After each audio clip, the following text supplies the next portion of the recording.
Why don't we go ahead anyway? My name is Roger Royse. I'm a partner with Haynes Boone in Palo Alto, California. And if you know Haynes Boone, you know that we have offices not only in, here we go.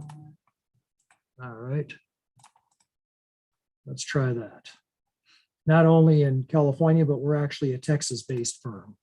So in, give me a second here. Sharing the wrong screen.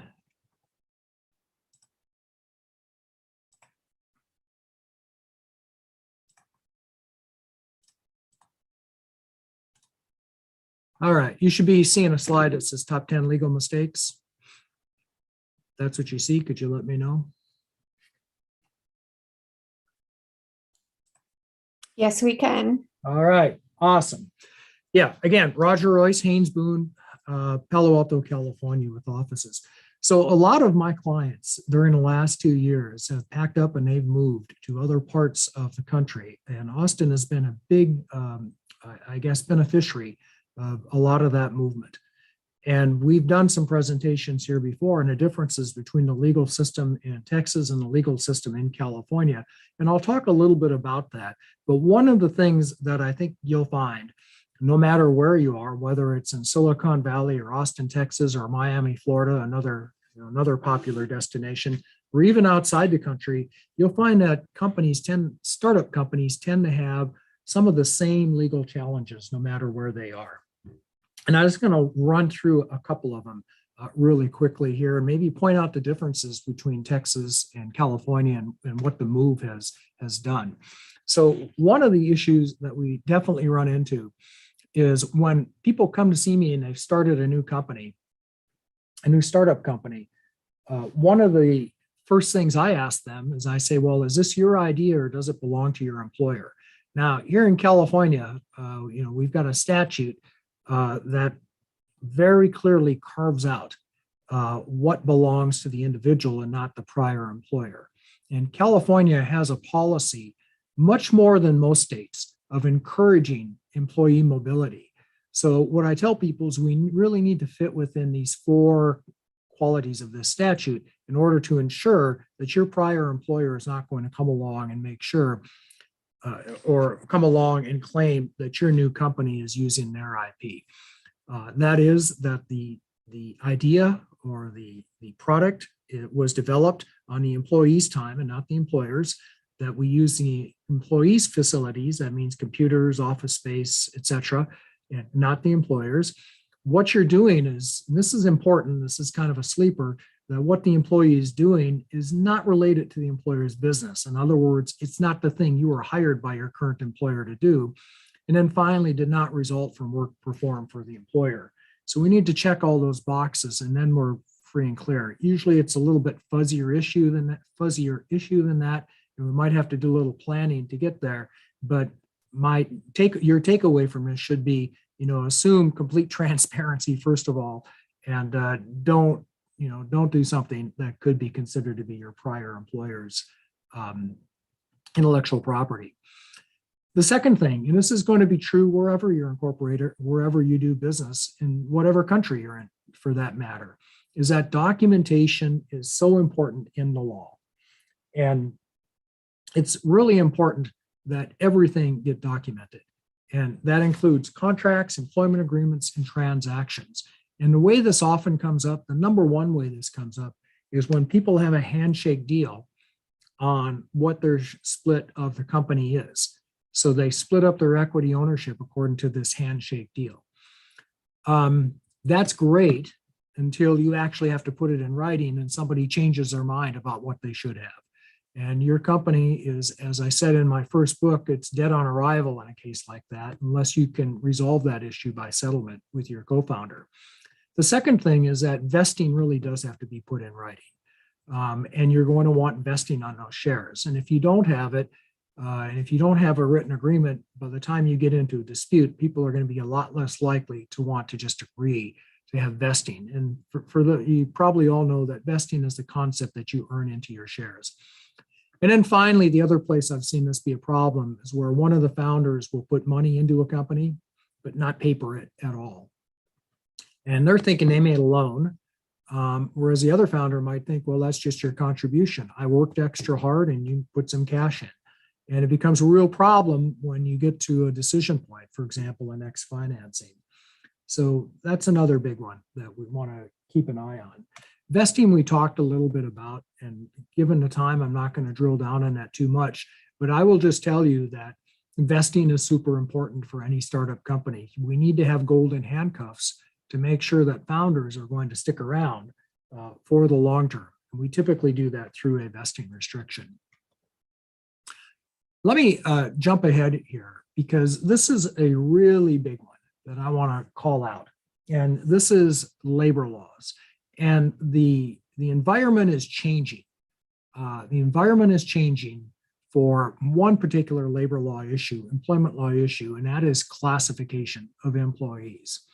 Now, here in California, we have probably the toughest laws in the state, in the country, on who is an employee and who is an independent contractor. And if somebody is an employee, that means the employer has to withhold, they have to pay payroll taxes, they have to pay workers' compensation. They have to give, in California at least, meal breaks, rest breaks. They have to pay overtime. They may have to include them in a benefit plan. So by some calculations, it adds about 30% to the payroll cost if somebody is an employee as opposed to a contractor. And here in California, we've got this law now, AB 5, that makes a lot more people employees than had been the case previously and is the case in other states.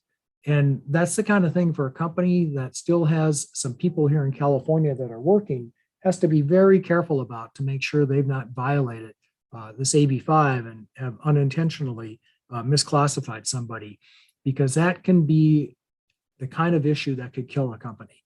And I've seen it happen before, especially in California.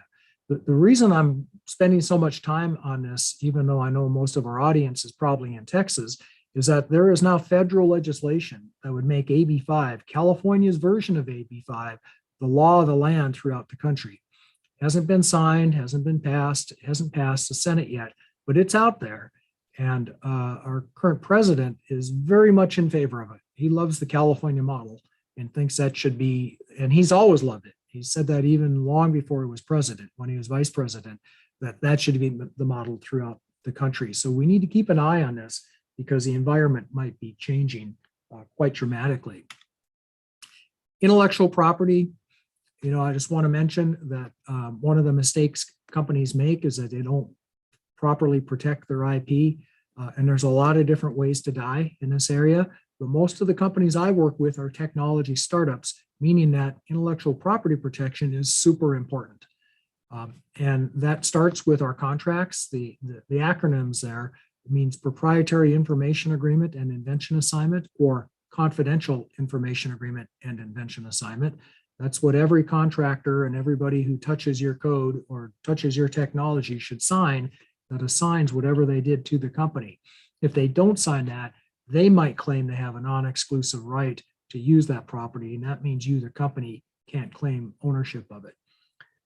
So that's just kind of the big issue I want to point out. Most of my clients, their most valuable asset is trade secret, and it's not patents. And companies, if you can get a patent, I think you should, but very few companies rely exclusively on patents. They also rely on trade secrets. In fact, one of the things that I always say is that we should patent whatever can be reverse engineered, so you get protection, but protect through trade secret the stuff that cannot be reverse engineered. Why is that? Because the trade secret protection will protect you. The patent protection won't protect you in some areas, but the trade secret protection will give you protection for certain things that you don't want to have out there in the public. So let's say if we patent stuff that otherwise wouldn't be known, it could not be reverse engineered. Well, now you've disclosed it to the public, and yes, you might have a patent infringement claim against some big humongous company with a deep pocket and a big litigation budget, but do you really want to fight that battle? So strategically, use trade secret and patent together. Now, what is a trade secret? It's got to be three things. It's got to be secret, right? If once it's out there in the ether, in the public, it's no longer a trade secret. It has to have value. It's got to be valuable. And the third one is the prong that we need to be careful about. You, the company, have to maintain reasonable efforts to protect the secret. All right. Trademarks. I think, I see a lot of companies that are building big brands. Their technology might be their brand. And if that's the case, trademark is super important. And it's really a bad mistake to make, to not pay attention to getting IP protection for your mark and logo until it's too late. Let me jump over this one because I do want to mention securities laws. It's so easy these days to go online, download a safe, or download some document, or get on a website and sell securities. But this is the kind of thing that unless you're a lawyer or you have legal advice, you are almost sure to get this wrong. You are almost sure to violate some securities law. We have both federal laws and we have state laws that we have to be concerned about. And this can be a big deal because there is potential criminal liability for violating the securities laws. And I've just seen more and more over the past couple of years because the websites make it so easy, people not paying attention to this or giving it the respect that it deserves. So I want you to be very careful. Don't ever sell a security without a lawyer. That's just one of those things where you absolutely need a lawyer to do. And then finally, I do want to just let you know that we went through a big pandemic. We saw some winners, we saw some losers. If you were doing cybersecurity or remote health or precision medicine or things like that, you were probably a winner. Supply chain technologies were winners. But we saw a lot of companies that did not do well because of the pandemic, and we saw companies fail. Usually the failure rate with startups is super high anyway. The point I want you to have is that I want you to live to fight another day. So in other words, that you don't become personally liable for the debts of your company if that company fails, because your first company might not be the huge success you're looking for. It might be the second or the third company. So don't ever assume personal liability. And this is kind of my list of how that could happen. One, taxes, payroll taxes in particular, they have to be paid first. Wages, here in California, it's a crime. Wage theft is a crime, but that's the kind of thing that you can be personally liable for as an officer, director, or even a promoter of a company. So that should be paid. Never lie, about your company. We've got a big trial going out here in San Jose right now. That's an alleged securities fraud case. And you can see how bad that can go. Fiduciary claims, mostly employee benefit plans, securities fraud, you can have personal liability for that. And then you can just contractually assume it. So don't do that. So with that, I do want to mention that I'm the author of 2 books. One is Dead on Arrival, How to Avoid the Legal Mistakes That Could Kill Your Startup. If you send me an email, I'll send you a copy of it. I have a new book coming out. It just went to the printers this last weekend over Thanksgiving. It's called 10,000 Startups, Legal Strategy for Startup Success. And again, if you email me as soon as we get the ebook out, I'll be happy to send you a complimentary copy. So thanks very much, David. And I'm going to go ahead and turn it back to you.